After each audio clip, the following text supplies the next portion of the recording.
Seja muito bem-vindo ao PIBcast, o podcast da Primeira Igreja Batista de Minas Gerais, em Ipanema. Aqui, fé, palavra e vida cristã se encontram. Prepare seu coração, o episódio de hoje já vai começar. Bom dia, amada cidade de Ipanema, bom dia, queridos ouvintes, bom dia a todos vocês que nos acompanham pela nossa 87.9 Ipanema FM.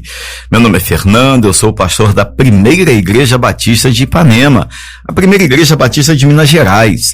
E este é o nosso PIBcast. Nesta sexta-feira eu estou aqui acompanhado do jovem pastor José Dito de Araújo Filho e do jovem seminarista Tiago. Ô pastor Dito, muito bom dia, é muito bom estarmos juntos mais uma vez. Estive ausente aí nas últimas semanas, agradeço aos colegas que conduziram com muita maestria aqui o programa. Dê a sua saudação, o seu bom dia. Bom dia, querido ouvinte, querido irmão em Cristo Jesus. Bom dia, pastor Fernando. Nem tão jovem assim mais. Olha só, gente, olha só. Quem vê ele começando o programa sério aí, irmão, não sabe dos bastidores aqui, né? Mas glória a Deus. Deus é comigo. Pelo seu retorno. O Senhor é comigo. E pelo seu período de descanso também. Você faz falta aqui, né, Tiago? Exatamente. Deus te abençoe, querido, que esse programa seja uma bênção na sua vida, em nome de Jesus. Amém. Bom dia, jovem seminarista Tiago. Bom dia, querido ouvinte, bom dia, jovem Urias, jovem pastor Dito, e vou seguir com o que o pastor Dito acabou de dizer, né? Não tão jovem, pastor Fernando, mas inoxidável, pastor Fernando. É um prazer novamente estar com o senhor. Fez falta aqui, realmente. Só tem graça se você estivesse presente, por causa que não tem como falar isso para outra pessoa. Então, né, segue o nosso afeto. Queridos ouvintes, eu tô quase suspendendo o programa. Esse programa tinha tudo para ser um programa sério hoje, mas eu tô achando que não vai. Sabe aquela moça que fala assim, não vai não, ele não vai não. Eu tô achando. Eu louvo a Deus pela oportunidade que eu tenho de estar aqui com os meus amigos, nem tão amigos assim. Quero agradecer ao Urias pela sua presença, pelo seu apoio, pelo suporte que tem nos dado todas as sextas-feiras. Agradeço a toda a equipe da rádio, ao Ronald e sua equipe, muito obrigado pelo carinho, pelo acolhimento que tem dado à nossa igreja, ao programa que temos feito aqui. Querido ouvinte, quero também agradecer a você que nos acompanha todas as sextas-feiras. O nosso desejo é que este programa, ele contribua para a sua edificação espiritual, para o seu encontro com Jesus. A nossa intenção a cada programa é promover edificação espiritual e encontros com Cristo. Talvez você que nos acompanhe não seja ainda vinculado a nenhuma igreja. Procure uma igreja perto da sua casa, uma igreja que seja bíblica, uma igreja que ensine a palavra de Deus, uma igreja que de fato tenha Jesus como referência e ensine os caminhos do céu para todos nós, né? Nós vamos nesta manhã conversar sobre um tema que é um pouco desconfortável. O tema é pecado. Nós vivemos um tempo, um período que eu chamo de relativização do certo e do errado. Há uma série de caminhos na sociedade, há uma série de propostas, há uma série de orientações para a relativização, para tornar nem tão certo, nem tão errado aquilo que sabemos que é certo e aquilo que sabemos que é errado. As pessoas cada vez mais estão com as suas verdades próprias, com as suas regras próprias. Aliás, ouso dizer que todo mundo quer ter direitos. E para ter direitos, muitos não estão querendo mais ter deveres. Não querem cumprir com seus deveres. E do ponto de vista ético, moral, os deveres, eles partem de princípios e pressupostos absolutos. Nós precisamos ter algumas coisas que são incontestáveis como referências, para então podermos ter direitos, mas após cumprirmos os nossos deveres. Vivemos dias em que as pessoas querem primeiro ter seus direitos, suas vontades, seus anseios atendidos, para depois então cumprir, se for o caso, alguns deveres. Pensando assim, é que a nossa sociedade tem vivido. E em função desse tipo de pensamento é que temos visto invadir as igrejas, uma relativização. Então, aquilo que outrora era pecado, era algo grave, era tratado de uma forma disciplinar e adequada, correta, coerente, biblicamente coerente, hoje já não é tratado assim. Alguns pastores têm medo de perder ovelhas, têm medo de que crentes saiam da igreja, aquele irmão ali dá um dízimo muito alto, aquela família ali está chegando agora. Nós não podemos, aquela família ali é tradicional na história da igreja, nós não podemos, eles são intocáveis. E com isso, o pecado tem ganho espaço. Pastor Dito, vamos começar a nossa conversa baseados no texto que lerei agora, de 1 Coríntios capítulo 10, versículo 12 e versículo 13.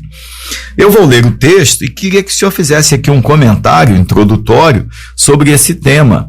Na verdade, nós não falaremos necessariamente sobre o pecado. Eu quero, nesta manhã e talvez nos próximos programas, chamar a nossa atenção para o que eu chamo de paz pecaminosa. É aquela tranquilidade que a pessoa tem de estar fazendo aquilo que o seu coração manda, que o seu corpo pede, mesmo sabendo que está quebrando princípios, às vezes, da natureza humana, às vezes princípios de vida, princípios morais e bíblicos principalmente. Olha o que o texto de 1 Coríntios capítulo 10 fala, capítulo 10, versículos 12 e 13. Por isso, aquele que pensa estar em pé, veja para que não caia. Não sobreveio a vocês tentação nenhuma que não fosse humana, mas Deus é fiel e não permitirá que sejam tentados além do que podem suportar. Pelo contrário, juntamente com a tentação, proverá livramento para que vocês a possam suportar. O que o apóstolo Paulo está dizendo é: dá para viver da maneira certa. Tem que fazer força, tem que lutar contra aquilo que é errado. Mas parece que a sociedade hoje luta contra o que é certo para fazer o que é errado. Estou exagerando, pastor? De maneira nenhuma, pastor. Essa, infelizmente, é a leitura que dá para fazer do mundo, né? Principalmente o mundo sem Deus. Infelizmente, essa filosofia adentra, né, os arraiais religiosos, e as pessoas acreditam que podem, né, conviver bem com o pecado e com o sagrado ao mesmo tempo, né, com o santo e o profano, de maneira quase como duas coisas simultâneas que se entrelaçam de vez em quando, né? É o que Paulo trata aqui no contexto, né? Ele está usando o exemplo de Israel no deserto.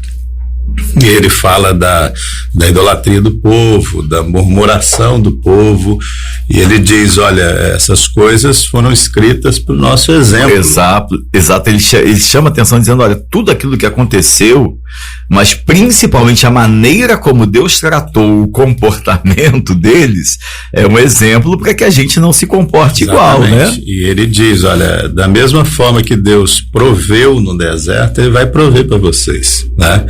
O Tiago um dia desse pregou sobre o maná. Sim, um sermão muito bom. Numa quarta-feira dessas, e trouxe isso à nossa mente, né? Do Deus provedor, Deus zeloso, Deus que cuida muito além daquilo que a gente está compreendendo, porque eles não compreendiam, né? A excelência do maná. E a tipologia disso aí apontando para Cristo, né? Que é a nossa provisão maior, nossa maior necessidade. Então, Deus, ele provê, ele cuida. E quando a pessoa prefere aderir ao pecado, né? Dar vazão aos seus prazeres, suas necessidades físicas, emocionais, etc., ela está desconfiando de que Deus vai suprir, né? Então, deixa eu satisfazer os meus desejos aqui, porque Deus não é provedor. Ele não cuida, ele não é fiel. Então a infidelidade é fruto disso, né? De uma incredulidade no cuidado do Senhor. E Deus, uma das provisões mais tremendas que eu encontro é essa, de nos ajudar com livramento na hora da provação, na hora da tentação. Tem gente que ele não ora da seguinte maneira que eu sugiro ao ouvinte, né? Está sendo tentado? Ore, fale com Deus. Senhor, eu estou sendo tentado. Abra o coração. Me ajuda aí, Senhor. Me ajuda aí, estende a mão aí, Senhor. Senão eu vou cair. O Senhor disse aqui que não tem provação extra-humana, né? Além das minhas forças, e que o Senhor viria com livramento. Olha, eu estou sendo tentado. Me ajuda agora, eu quero ter uma experiência com esse livramento. Eu duvido, pastor, que o crente não seria aliviado ali naquele momento, livrado naquele momento de prova, de teste, se ele fizesse essa oração com sinceridade, né? Nós aprendemos isso naquele livro que a gente estudou com a igreja, sim, 40 dias com propósito, sim, né? Sim. E sobre orar dessa forma na hora da provação. Então tem gente que já falou comigo, eu nem oro, pastor, porque na verdade eu não queria que Deus tirasse aquele momento. Eu queria pecar. Misericórdia. Por mais triste que seja, é isso que acontece. Eu sei que se eu orar, Deus vai tirar. Então, é o que a pessoa quer, ele planeja o pecado, né? Aliás, você falou no Salmo 51, quarta-feira, Davi cita 3 categorias de pecado ali, né? Pecado, transgressão e iniquidade. Sim. E isso é importante porque tem diferença. O pecado é aquele ato que a pessoa teve de deslize, de desobediência, como se fosse pego ali de surpresa. Poxa, transgressão. A pessoa está numa roda e ele fala uma mentira ali sem pensar, pecou. Aí o que é a transgressão? A pessoa saiu de casa planejando mentir. E o que é a iniquidade? É quando a pessoa se acostumou a isso. Então ele está preso esse no pecado. Costume eu chamo de paz pecaminosa. Paz pecaminosa. É a paz pecaminosa, aquela paz de quem já está nadando de braçada na piscina do pecado e está feliz da vida. E da vida falando dele, né? Porque ele com certeza tinha todas essas classes, né, de pecaminosos. E quando ele fica em paz, é quando ele tem o pecado com a Betseba, e fica ali tranquilo, né? Com a relação àquele, enquanto Natan não vem repreendê-lo. Então, é possível, né? Essa que é o a questão, né, pastor? fique consciente disso. É possível cair? Porque todos nós somos pecadores. Eu até diria que... Mas é possível ficar de pé. Exato, né, exato. Eu até diria, pastor, que queda, tropeço, eventual pecado, todos nós cometeremos. Ninguém vai deixar de pecar. Esse é um fato. Mas como recentemente afirmei e continuo afirmando, o inferno, o juízo, o peso da mão de Deus não é para quem pecou, é para quem não se arrependeu. Quem não se arrepende é que recebe esse juízo, esse peso da mão de Deus. Então, Deus não está preocupado em nos ver perfeitos e sem pecados. O que Deus deseja é nos ver o tempo todo em constante arrependimento. Na verdade, não seria exagero, pastor, afirmar que iniquidade é pecado de crente.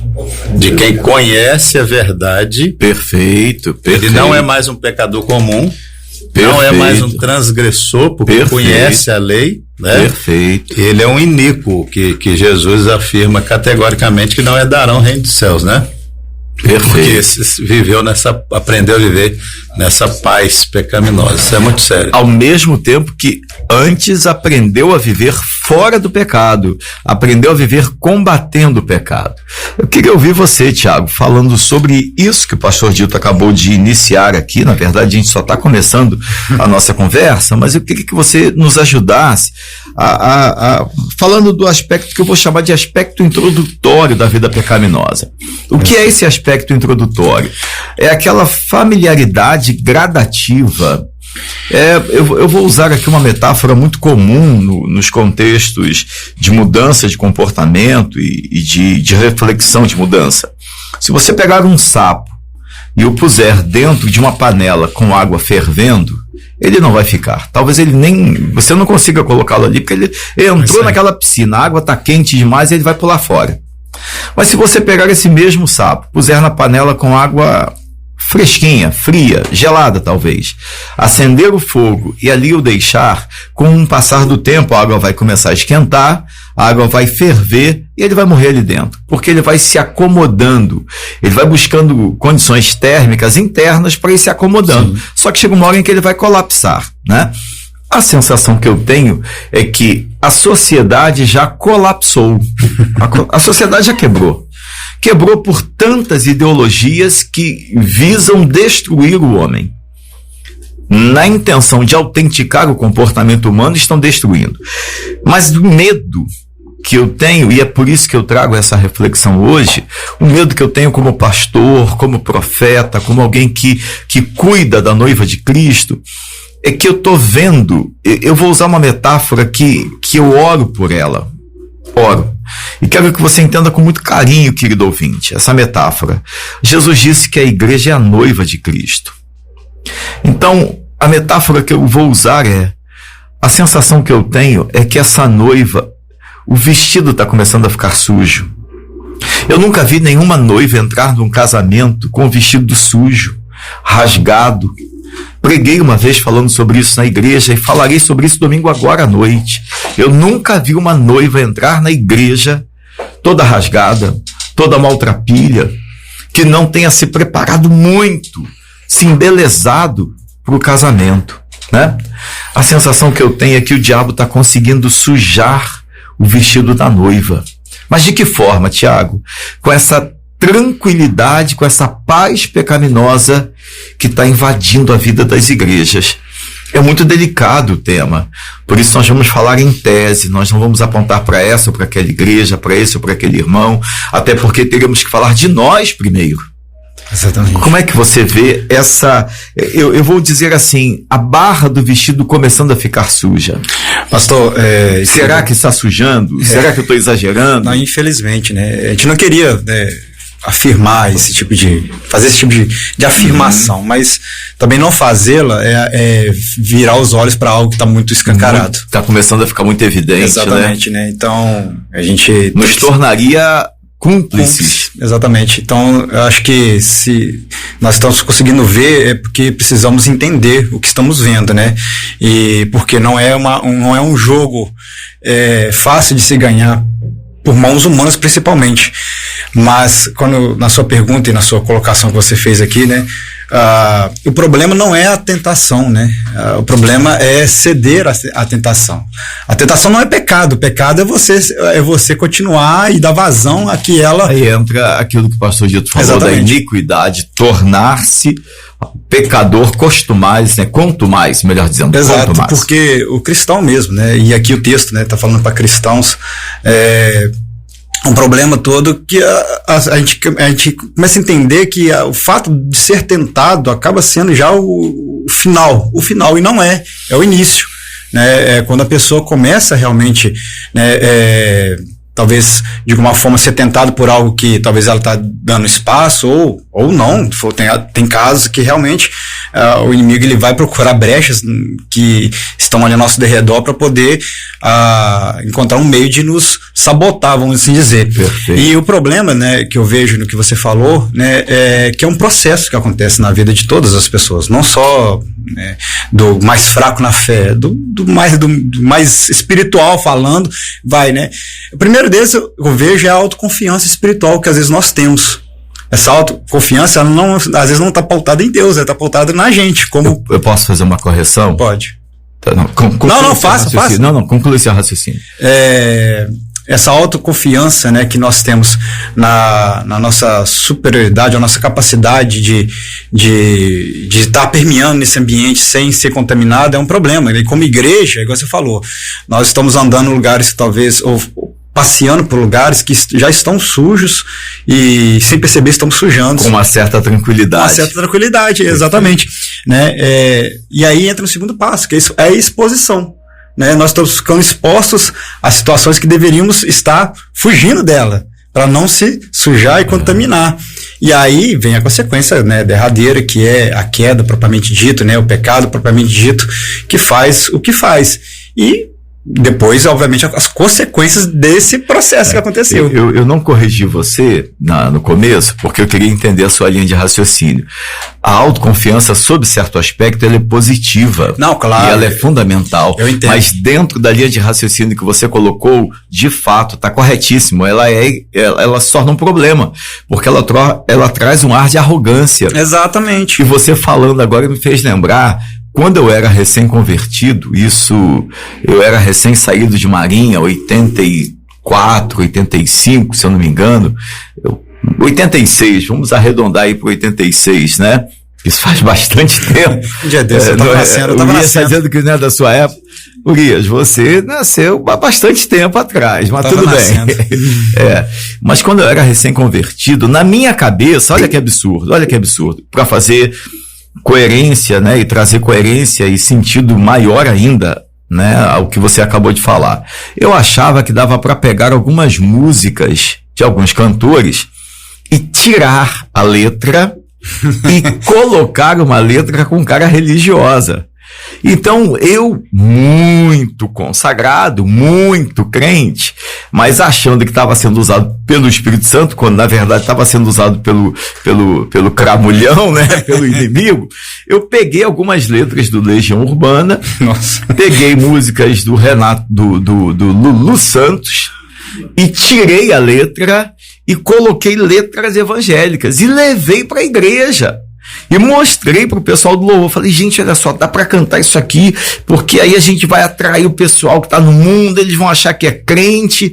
Rapaz, mas eu tomei uma surra de palavras, de orientação, de disciplina, quase fui excluído da juventude da igreja. Porque eu não só levei, mas eu advoguei a causa. Exato. E é isso que tem acontecido, né, pastor? Infelizmente. Graças a Deus eu abandonei essa ideia, claro. Tá, queridos ouvintes?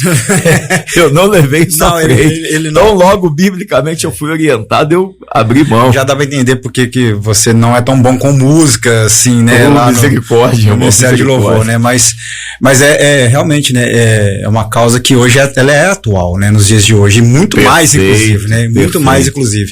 Essa aceitação das coisas do mundo para dentro da... Algumas músicas, elas têm um sentido muito dúbio.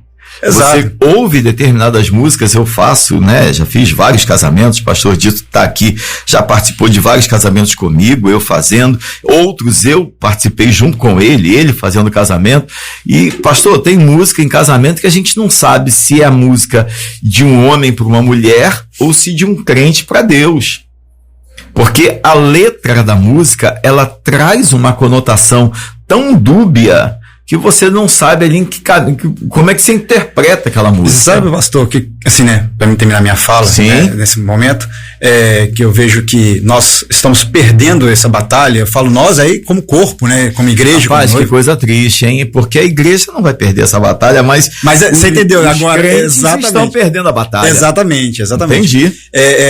Porque me veio uma analogia na cabeça que eu já tinha ouvido em outras circunstâncias, mas eu acho que ela cabe perfeitamente aqui, né, é como se nós estivéssemos criando um leão, filhote, bebezinho desde o seu nascimento, como um gato, esperando que ele continuasse como um gato. E a gente vai trazendo esse aspecto de tranquilidade com algo extremamente perigoso, né, ao nosso meio. E isso chega uma hora que a fome vai apertar. E aí ele vai agir como ele nasceu para ser. Eu me lembro de uma determinada expressão religiosa que é de um outro contexto, que não é o contexto brasileiro, e ela é muito perigosa. O convívio pacífico com pessoas daquela religião é um convívio muito perigoso. Mas eu vou usar um exemplo que recentemente eu li num conteúdo, e aí eu quero que o pastor Dito comente esse exemplo que eu vou dar agora, que foi o que o Tiago acabou de ensejar para mim aqui, de criar a oportunidade. É o exemplo de uma cobra muito grande que foi criada desde pequena dentro de casa por uma pessoa, e a pessoa começou a achar estranho, pastor, que depois de um tempo a cobra parou de comer. A pessoa tinha o hábito de colocar lá ratinho, colocar um frango, colocar alguns animais pequenos, um pequeno coelho, para a cobra ir comendo. Isso é um fato. Isso é fato. Esse conteúdo eu li algum tempo atrás. Não sei onde eu li, mas ficou na minha memória. E aí, depois de um tempo, a cobra parou de comer e passou a deitar, ao invés de ficar no lugar lá que o dono da cobra tinha criado para ela passou a deitar na cama, ir para a cama do dono da cobra. Na verdade, era uma mulher. E ela ficava ali e se esticava. E a moça achou estranho, porque pelo menos por uns 3 ou 4 dias seguidos, ela acordava e a cobra estava esticadinha, medindo, como se estivesse medindo o tamanho do corpo da mulher e o corpo dela. E ela então decidiu perguntar ao veterinário o que podia ser, que tipo de anomalia era essa, né? O que estava acontecendo. Ela decidiu conversar com o veterinário. E segundo o conteúdo que eu li, o veterinário disse assim: ela está se preparando para comer você, para engolir você. Ela está medindo, ela parou de comer algum tempo para ela ter apetite suficiente para, na hora oportuna, ela poder não só morder você, mas engolir você. Então ela está ali como que medindo você. Eu não sei se isso é fato, eu não sei se biologicamente falando é assim que funciona, mas aquilo me trouxe um ensinamento tão forte, baseado nesse argumento que o Tiago trouxe agora, pastor, que é a ideia de que o convívio pacífico com algumas coisas são, na verdade, criação de cobras que vão nos engolir a qualquer momento. Eu estou exagerando, pastor? Não, é exatamente isso. E eu pego como verdade nessa história, né? Uhum. Segundo você é um fato. Cobra é sempre cobra. Pecado é sempre pecado. Por mais que as pessoas queiram domesticá-lo. Exatamente. Gostei dessa.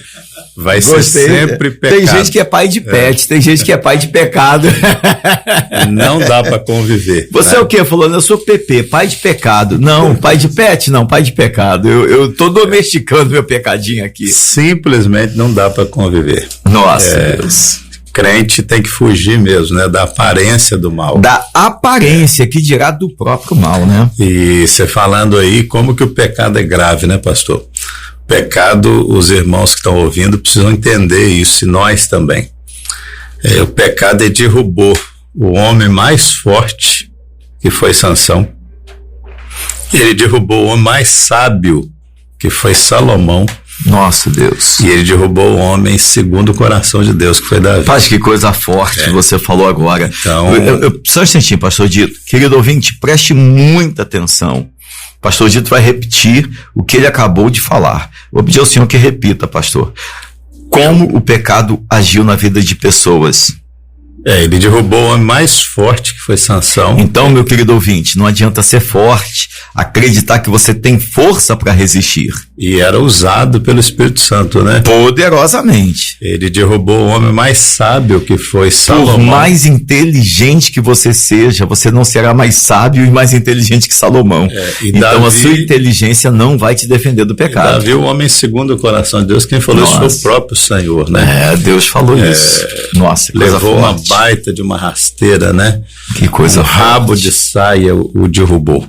Então a gente precisa ter muito cuidado, porque o Tiago falou um negócio ali interessante, é que isso não tem diferença de idade eclesiástica, né?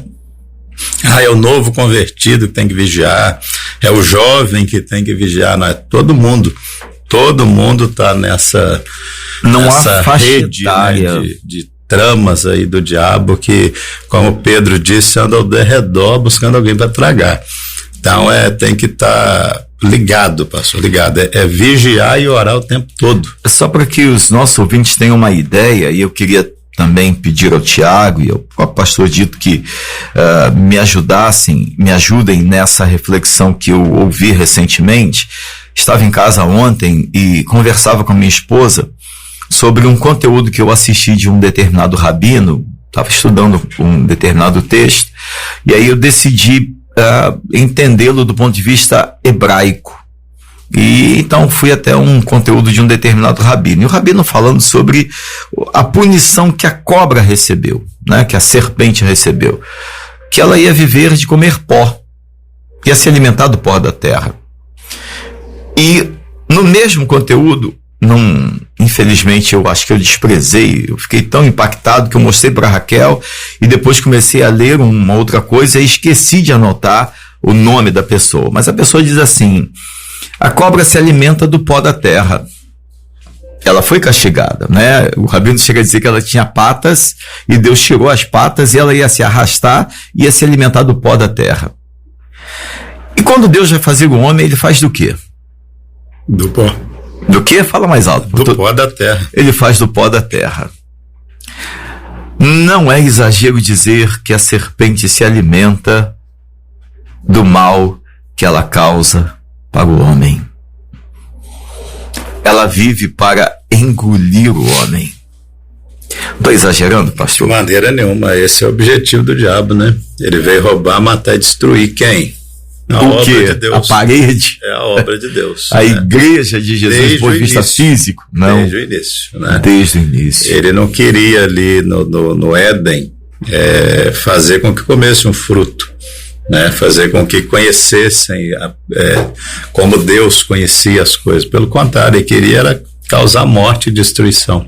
E Deus já tinha alertado o homem disso, né? E nesse contexto da ação do diabo, pastor, as pessoas precisam entender que o diabo, ele não mostra o cenário completo, né? Ele só mostra que ele é interessante. Então, a serpente, a cobra, chega e diz, olha, já semeando a dúvida no coração de Eva, né? Mas não foi assim que Deus disse? Vocês podem comer de tudo? Não, a gente não pode comer de tudo, não, tem uma restrição. Não é assim. Então o diabo, ele semeia a semente da dúvida com relação à palavra do Senhor. O crente precisa entender que a palavra de Deus basta, ela é suficiente. A gente às vezes cai porque despreza o que Deus já falou. Então, se o crente tiver não só a leitura bíblica em dia, mas a aplicação da mesma, ele vai estar guardado pelo Senhor e protegido contra a astúcia da serpente, né? Era o animal mais astuto de todos aqueles que Deus havia criado. Então, o diabo, ele não está de brincadeira. Pecado é pecado. Cobra é cobra, não brinque com cobra, né? Principalmente o pessoal do meio rural aí sabe o que é uma serpente venenosa, e o diabo não vai brincar, ele vai partir para cima mesmo, e homens sábios, fortes e espirituais também podem cair. A gente tem que estar com o olho aberto aí. E aí, Thiago? Rapaz, profundo que esse diálogo anterior. Hoje, né, é uma reflexão para todos nós, né, para todos nós mesmos. Rapaz, o diabo, ele sempre vai ser diabo e ele não muda o seu propósito, né, ele é bom no que faz porque ele faz repetidamente, né, nós que imaginamos que a ação dele é múltipla, né, ele tem um objetivo só, né, igual você falou, né, pastor, destruir mesmo, matar o homem através do pecado, através da queda, através do erro. Mas eu lembro que, né, Jesus vai dizer em Mateus 26, né, vigiai e orai, para que não entrais, né, em tentação, né, e o pastor Dito falou algo muito forte, né, a palavra do Senhor, ela é suficiente para nos livrar de tudo isso, para nos preservar. E aí me vem uma questão aqui, né, ao que nós estamos ouvindo, né, a quem nós estamos dando ouvidos, né, o que nós estamos ouvindo. Muitas das vezes a tentação, ela tem êxito nas nossas vidas, quando nós começamos a ouvi-la, né, dar ouvido de verdade a ela, né, igual, se eu não me engano, eu não sei se é Billy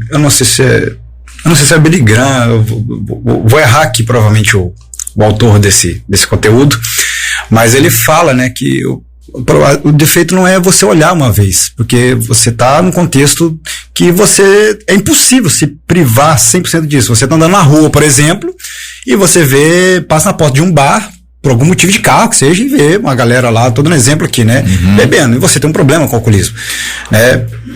Teve, né? Perdão. Isso, o problema é quando você volta, né? O problema não é quando você olha para uma mulher e de forma que você está passando e é impossível evitar. Você virou, saiu de uma porta, entrou e esbarrou. O problema é quando você volta o seu segundo olhar para aquilo ali. Você já está começando a dar vazão, ouvidos àquela situação. O primeiro contato, eu acho que é nesse conteúdo que ele quer dizer, né? Que o primeiro contato visual, de forma prática, né? Às vezes ela é inevitável pela circunstância mesmo, né? Mas o problema é quando a gente faz o segundo, terceiro, quarto contato. Aí já é uma iniciativa que não é por parte da tentação. É por parte nossa que está buscando ela, dá ouvidos a ela. E isso que começa a virar o problema. Engraçado que não somos nós, não é o diabo que peca a nos tentar, vamos dizer. É nós que fazemos, na verdade. Vou melhorar o que eu quis dizer. Somos nós que tomamos a ação. Né? Ele coloca diante de nós, ele prepara lá um banquete com aquilo que nós mais desejamos. A tentação ela é muito individualizada. O que é para o pastor Fernando, pastor Dito por isso, para mim é totalmente diferente, né? Um gosta de jaca, outro gosta de melancia, outro gosta de pão, outro, é personalizado. Eu quero dizer que é personalizado, mas a essência, o cerne ali é o mesmo, né? É o pecado. E a proposta principal é tirar do caminho de Deus. Exato. E aí que tá, né? Isso é nos oferecido de alguma forma, mas quem toma a iniciativa de querer, de consumir, somos nós. Perfeito. Não é enfiado goela abaixo. Perfeito. Eu nunca vi. Aí eu volto ao texto, né? Exatamente. Pode continuar, mas é o que eu não me lembro, eu posso estar enganado, talvez vocês possam me corrigir. Eu nunca vi, né, o diabo pegar o pecado e enfiar a goela abaixo de ninguém. Peraí, você vai pecar, tá aqui, e começa... Né? Você é obrigado a pecar. Não, ele faz a proposta. A iniciativa, a ação, o fazer, somos nós. Somos nós. No jardim, né? O pastor Dito acabou de dizer aqui, né? Ele condicionou a mulher de forma estratégica, pelas palavras ali, a fazer algo. E ela fez. Tanto fez para ela como para o homem, né? Perfeito. E aí nós sabemos o restante da história, como aconteceu. Uma ação. Por isso o peso acaba sendo específico para cada pessoa, né? Você falou muito bem, para a serpente, né? Deus deu uma determinada punição para o homem, para a mulher, de acordo com aquilo que vocês fizeram. O texto que nós temos diante de nós hoje, né? 1 Coríntios capítulo 10, versículo 12, diz assim, e eu estou preso nessa palavra aqui, pastor. Por isso, aquele que pensa estar em pé, olhe e veja que não caia. O que Paulo quer dizer com a ideia do você que pensa que está em pé, toma cuidado para não cair. Parece que Paulo está colocando assim, olha, é você que acha que você está de pé, você está no chão. É isso que Paulo está dizendo, pastor? Eu acredito perfeitamente, mesmo porque ele está falando como homem, né? Sim. Que disse lá em Romanos 7, né? O bem que eu quero fazer, eu não faço, o mal que eu não quero, eu faço. Ele sabe Romanos quem 7. Ele é. Então, esse autoconhecimento. Ele chega a dizer no final do texto, miserável homem que sou, quem me livrará do corpo desta morte? E olha que o cara podia se gabar, hein? Conheço um homem, se no corpo ou fora dele eu não sei, foi o céu. E ele finge que ele não está falando dele, né? Viu coisas inefáveis que ao homem não é lícito reproduzir. Exatamente. Então o cara podia se gabar. Mas ao mesmo tempo ele se coloca como um miserável. Eu acredito que Paulo, um extremo conhecedor, né, pastor, do mundo ao seu redor, aquele contexto pecaminoso que ele vivia, né? Mundo greco-romano ali, aquela transição, né?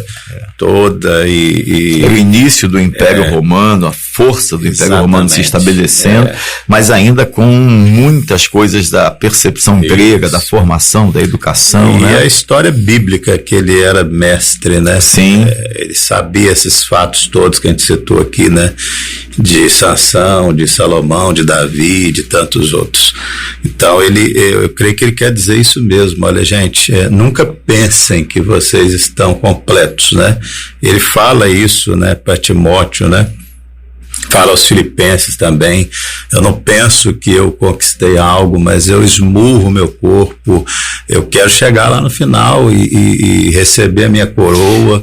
Que em 1 Coríntios ele fala que ele chegava a esmurrar o próprio corpo para que naquilo que ele ensinava ele não fosse reprovado. Olha que coisa forte. Porque é um pecado, né, possível de cometer, muito possível, é você ensinar algo que você não pratica, né? E eu queria chamar a atenção aqui, pastor, para dois personagens que para mim são referências, né, no quesito de santidade, e passaram por provações, por tentações terríveis. Um foi José. Lá em Gênesis 39, Ele estava na casa de Potifar. Perfeito. E Deus estava honrando José, apesar de ter sido vendido, né, pelos irmãos. E ele vira mordomo, né, de Potifar, e a mulher coloca os olhos nele. A Bíblia diz que ele era um rapaz formoso, bonito, de aparência boa. E ela criou todo um estratagema ali para fazê-lo cair no laço, né, do inimigo, e ele não deixou. Ele deixou claro para ela: olha, o seu marido me deu tudo aqui, mas não deu você não. Ele confiou tudo a mim. Olha o raciocínio dele. Perfeito. Na hora do teste, porque tem gente que fala assim: eu fiquei cego na hora da tentação. Perfeito. Né? Eu perdi a lucidez. Não existe isso. Davi diz: aos teus olhos eu pequei. Como se dissesse, porque aos meus olhos eu achei que estava fazendo o que era certo. Exatamente. Então, olha a lucidez. O crente precisa estar lúcido, precisa estar sóbrio no momento da tentação, né? Peraí, você não faz parte do contrato, não. O diabo tem sempre algo que ele vai transgredir. Pastor, a lei faz de uma Deus. Faz uma pausa. Esse é o tema da semana que vem.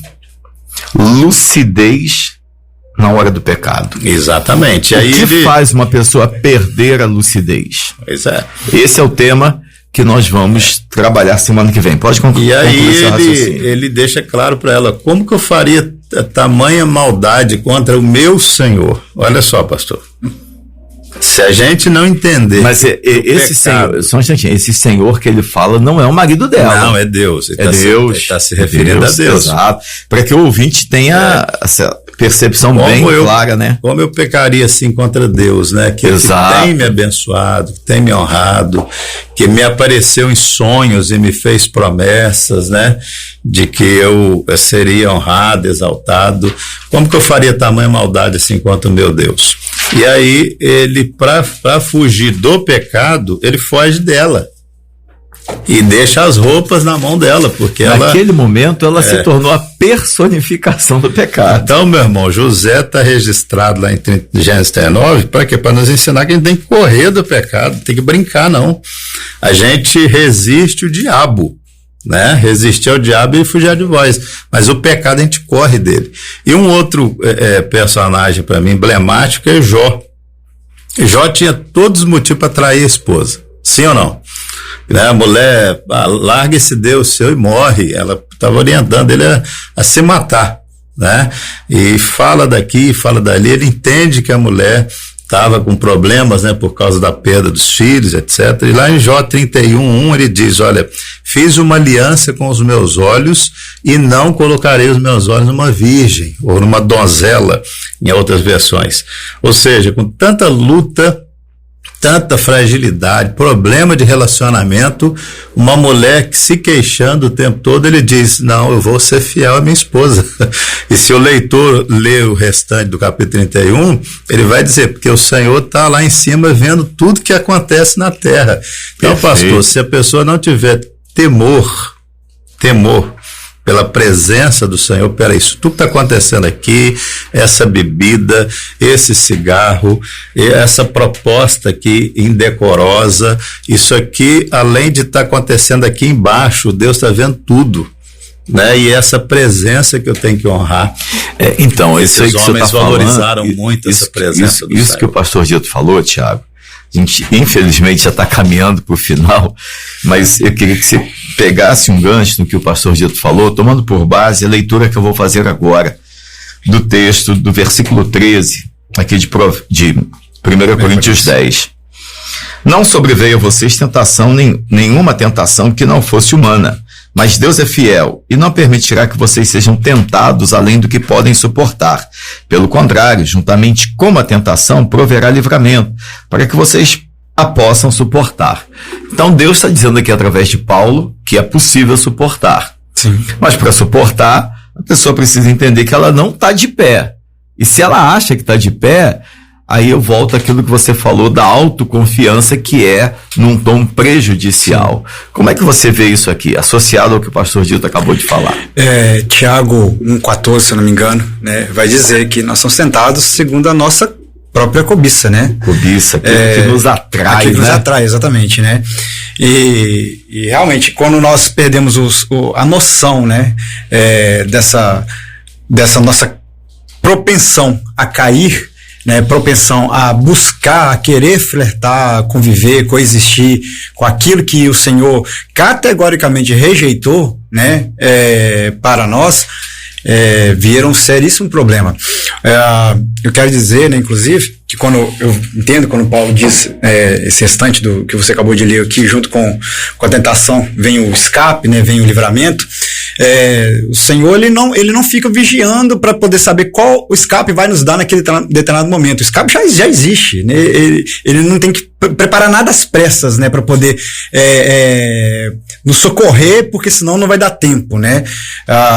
Porque nós já temos, inclusive, nós já temos esse escape. Quando a gente troca o escape do Senhor, que é a sua palavra, a comunhão com Ele, principalmente, né? O relacionamento. Nós temos, por exemplo, o Espírito Santo habitando dentro de nós, aquele que foi, né, salvo, aquele que aceitou Jesus como o único suficiente Salvador e Senhor da sua vida. Ele tem o Espírito Santo habitando dentro dele. Você não tem escape melhor do que esse. É só você realmente buscar o Espírito Santo que está em você, que habita em você, que está pronto, inclusive, ele não tem nenhuma dificuldade, ele não tem que se preparar para isso, né? Mas aí quando nós deixamos de fazer essa busca e para dar vazão, para dar voz, para dar oportunidade à tentação, nós perdemos a chance de buscarmos o escape para aquela situação que está acontecendo no momento. E eu disse, acho que no começo aqui, a tentação, ela em si não é um pecado, porque o Satanás, ele vai preparar formas e formas para nos colocar diante de situações que vamos, né, talvez cair, se nós não tivermos, né, com nossos olhos fixos no Senhor e no verdadeiro escape que é o Senhor. Então, querido ouvinte, né, talvez eu já tive esse tipo de conversa com outras pessoas, já passei por esse tipo de situação, inclusive. Eu creio, acho que todos aqui já passaram em algum momento da vida. Você às vezes se sentir constrangido diante do Senhor por estar sofrendo uma possibilidade de uma tentação que não aconteceu, mas que você realmente está buscando escape já, né? Uhum. Então, você está buscando escape. Como o pastor Dito bem falou, né? Usando aqui o exemplo de José.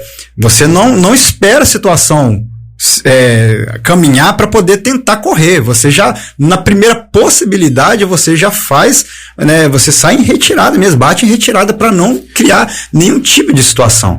E aí, para onde nós corremos? Para longe, corremos fisicamente. No caso de José, ele correu fisicamente, né? Mas ali, né, trazendo agora para o contexto aqui, não é correr só fisicamente, é correr para o lugar certo. Para onde é esse lugar? Para a presença do Senhor. Para debaixo É interessante que José, ele corre fisicamente, emocionalmente e espiritualmente. Não, sim, com certeza, exatamente. Eu estou corroborando com o que você disse. As palavras que o pastor Dito falou, né, exatamente, né, que vou pecar contra o meu Senhor, né? Então, automaticamente já é uma correria louca que ele aprontou ali, né? Exatamente. Uma maratona que ele... Então, fugir da aparência do mal é correr para algum lugar. E para onde você tem corrido? Então, não é só simplesmente... Aí volta na autoconfiança. Não é correr para aquilo que eu dou conta de fazer. Você me fez lembrar agora, Tiago, desculpa interrompê-lo, você concluiu o raciocínio? Não, pode continuar. Me fez lembrar um membro da igreja, na verdade, uma ovelha que eu tive no meu primeiro ministério em São Lourenço, no sul de Minas. Uma menina devia naquela ocasião ter 20 e poucos anos, mas havia sido viciada em drogas e bebida alcoólica e muitas coisas, e estava liberta. Teve uma infância e adolescência, até o início da juventude, muito difícil, envolvida com uma série de práticas muito ruins e todas elas regadas a muita bebida alcoólica. Havia de fato se convertido, a Raquel, minha esposa, fez um baita discipulado. Até hoje essa moça é casada, mãe, tem uma relação muito boa com a gente, graças a Deus temos uma amizade muito boa.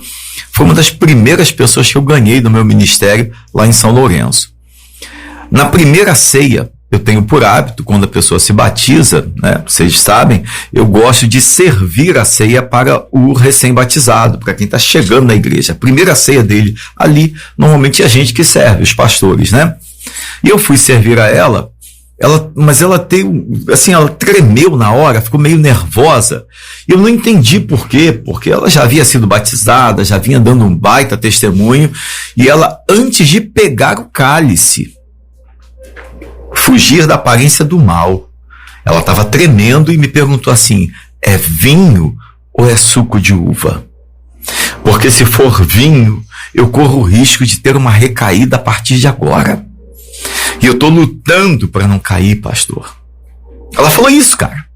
E foi um negócio tão forte. E eu, assim, fiquei muito emocionado na hora. E falei para ela assim: filha, é suco de uva.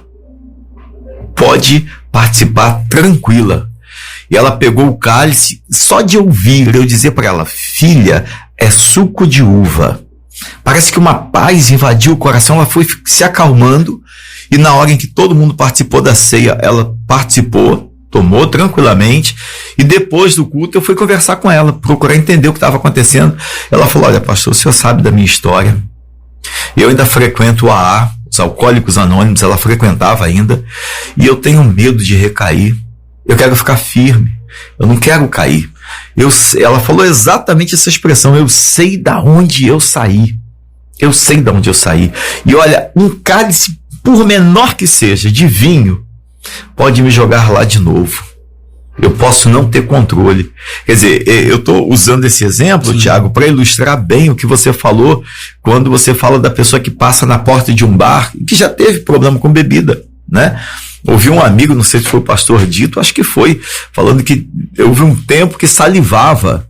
O pastor Dito usou essa expressão, na época que era recém-convertido, né? Para fugir da aparência do mal, ele se afastava disso. Eu não consigo imaginar o pastor Dito usando bebida alcoólica, né? É um homem de Deus. Eu só consigo vê-lo cheio do Espírito Santo, como ele é hoje. Mas quando ele disse uma vez: poxa, cara, eu chegava a salivar no começo. E essa menina deu esse sinal que você acabou de ilustrar muito bem agora. Fugir da aparência do mal é trabalhar com todas as forças. É correr mesmo, né? Gente, estamos caminhando para o final do nosso programa hoje. Eu não sei se o Tiago quer fazer mais algum acréscimo. Não. Se eu for fazer aqui, a gente vai ficar até 9 horas. Até 9h30, na verdade. Não. Então nós vamos agora à nossa vinheta. Eu quero aproveitar e mandar um abraço aí para alguns amigos e irmãos que estão nos acompanhando. Certamente o Natal está aí nas suas viagens. Que o Senhor te abençoe, Natal, onde quer que você esteja. Obrigado pela sua companhia, meu querido.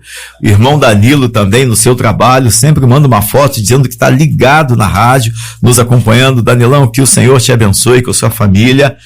Todos os membros da Igreja Batista de Ipanema, possivelmente o Marcinho lá na roça também, que está nos acompanhando. Marcinho, que Deus te abençoe aí no curral, no seu trabalho, que os anjos do Senhor estejam aí acampados ao teu redor, meu querido. Todos os membros da igreja que estão nos acompanhando, um forte abraço. Diácono Leonardo, lá da Assembleia de Deus, né? Diácono Leonardo, grande abraço, aqui, meu né? querido. Também mandou um abraço aqui também. Muito obrigado. Tem mais alguém que mandou um abraço aí? O Dante mandou aqui, eu não consegui ler na hora, mas eu vou ler aqui em consideração a ele, que ele falou assim: o diabo arma o circo, quem puxa a corda somos nós.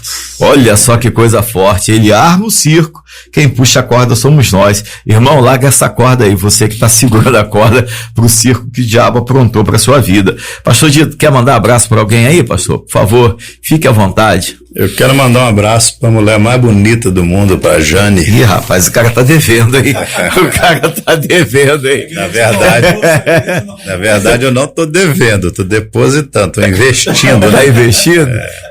Que Deus o abençoe, meu irmão, que o Senhor seja contigo. Um abraço para você que tá sempre com a gente aí, apesar da gente não citar seu nome, tem gente que é fiel ao programa. A irmã Beth está sempre ouvindo, anotando perguntas lá. Olha que legal. É sério. E que Deus abençoe vocês poderosamente. Irmão Fabrício também mandou aqui uma foto. O Danilo mandou uma foto e disse assim: estamos na sintonia. E o Fabrício mandou a foto lá, acompanhando pelo computador. Que Deus te abençoe, Fabrício. Estamos firmes em oração, meu querido. Grande abraço para você, Maísa, e para o PP. Vamos à nossa vinheta. Confira agora a programação da Primeira Igreja Batista de Minas Gerais, em Ipanema. Então, queridos ouvintes, este é um fim de semana com muitas atividades na vida da nossa igreja. Temos hoje o nosso encontro de casais. Ele é aberto a todos os casais que quiserem participar. Inclusive é o seminarista Tiago que falará para os casais da igreja hoje.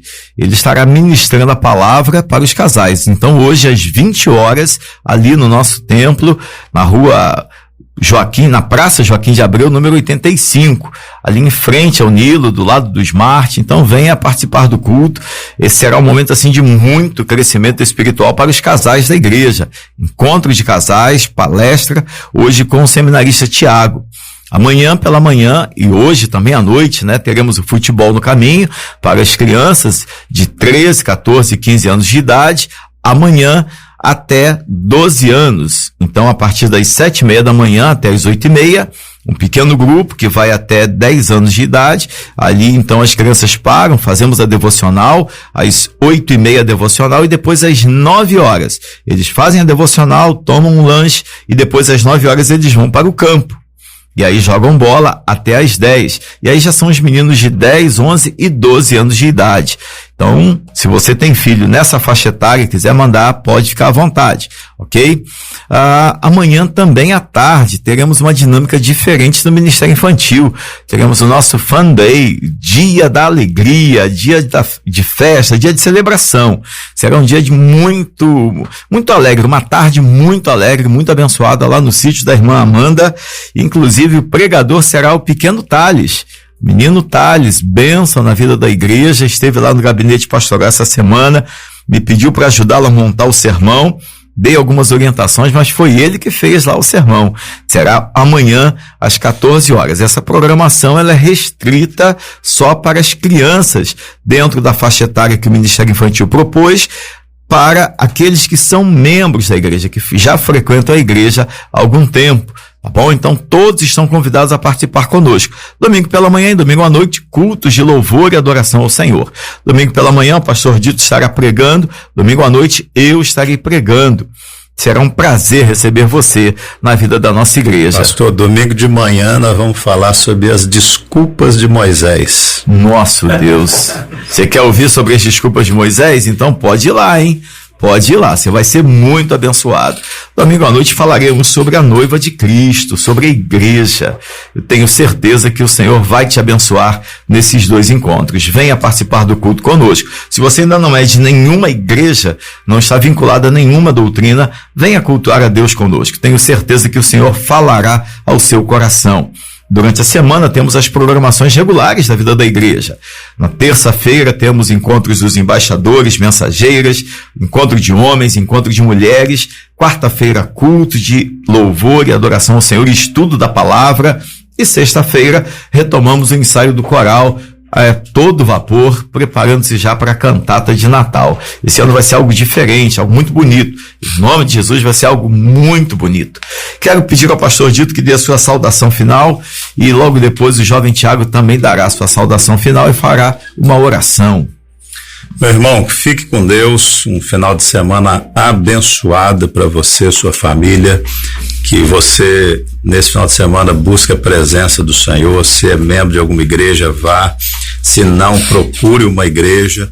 Se quiser fazer uma visita na nossa igreja ali na Praça Joaquim de Abreu 85, você será muito bem recebido. Mas lembre-se, fuja da aparência do mal. O diabo não dorme, a gente costuma conversar assim, né, pastor? O mal não dorme. Não mas o Senhor também está alerta para te guardar e te livrar. Exato. Tiago, dê a sua saudação final e logo depois ore ao Senhor e eu vou assim impetrar a bênção apostólica após a sua oração. Faço das palavras do pastor Dito as minhas palavras também e acrescento, né, se possível for, né, além do diabo não dormir, ele também não brinca de ser diabo. Né? Nós não podemos brincar de sermos filhos de Deus. Perfeito. Feche os olhos se você pode nesse momento, senão só concentre nessa oração que faremos agora. Santo Deus, amado Pai, nós te agradecemos por esse dia tão maravilhoso que o Senhor nos deu. Obrigado, Pai, por essa semana que até aqui chegamos, ó Pai. É sinal do cuidado, da bondade do Senhor com as nossas vidas, ó Pai. Muito obrigado por tudo que o Senhor tem feito por nós e através de nós, ó Pai. Ó Deus, muito obrigado por esse programa que, ó Deus, acabamos de participar aqui, de fazer. Ó Deus, que cada ouvinte possa ter escutado essa palavra que foi aqui compartilhada, ó Pai, e possa ter entendido, ó Pai, que é preciso, ó Pai, fugir da aparência do mal, ó Deus. O Senhor não nos criou, o Senhor não nos formou, não nos salvou para que pudéssemos ficar, ó Deus, flertando, coexistindo, aceitando de alguma forma a presença do mal em nossas vidas. Deus, nos livra, Pai, nos ajude, ó Pai, Sim, a resistirmos, ó Pai, ao diabo e fugirmos da tentação, ó Deus. Sim, Deus, sabemos que o Senhor é bom, o Senhor é misericordioso. A Tua palavra mesmo diz, que nós acabamos de ler, Deus, que o Senhor é fiel. Por isso, não há tentação que não possamos suportar. E sabemos que nos ajude, sabemos, Senhor. ó Pai, que esse suporte, ó Pai, esse resistir está nas nossas vidas voltadas ao Senhor. Por isso pedimos que cada ouvinte, ó Pai, aqui nessa manhã, Deus, possa ter entendido isso, que é preciso correr para o Senhor, porque no Senhor encontramos o escape verdadeiro para todo tipo de situação, ó Pai. Ó Deus, que cada ouvinte aqui possa ter sido tremendamente edificado, como nós fomos aqui no compartilhar dessa palavra. Deus. Abençoe a vida do pastor Fernando, do pastor Dito, do Urias, do Rondio aqui, que tem cedido esse espaço para nós, e que todos nós possamos também ser abençoados e transformados por aquilo que nós falamos também, ó Deus. Que possamos viver aquilo que temos pregado, ó Pai. Que possamos, ó Pai, viver, ó Deus, aquilo que a Tua palavra nos ensina, ó Pai. Assim oramos, agradecidos por tudo que o Senhor tem feito em nossas vidas. Amém, amém e amém. Que o amor de Deus, o nosso Pai, que a graça de Jesus Cristo, Filho, que a comunhão, consolação e paz do Espírito Santo do Senhor seja sobre todos os nossos ouvintes, sobre toda a cidade de Ipanema, sobre todas as igrejas desta cidade, sobre o povo de Deus nesta cidade e todos aqueles que nos acompanham, hoje para todo sempre. Amém. Muito obrigado a você que nos acompanhou. Próxima sexta-feira, pela fé, estaremos aqui no mesmo horário para continuarmos esta conversa. Que Deus te abençoe, te dê um fim de semana maravilhoso e um forte abraço.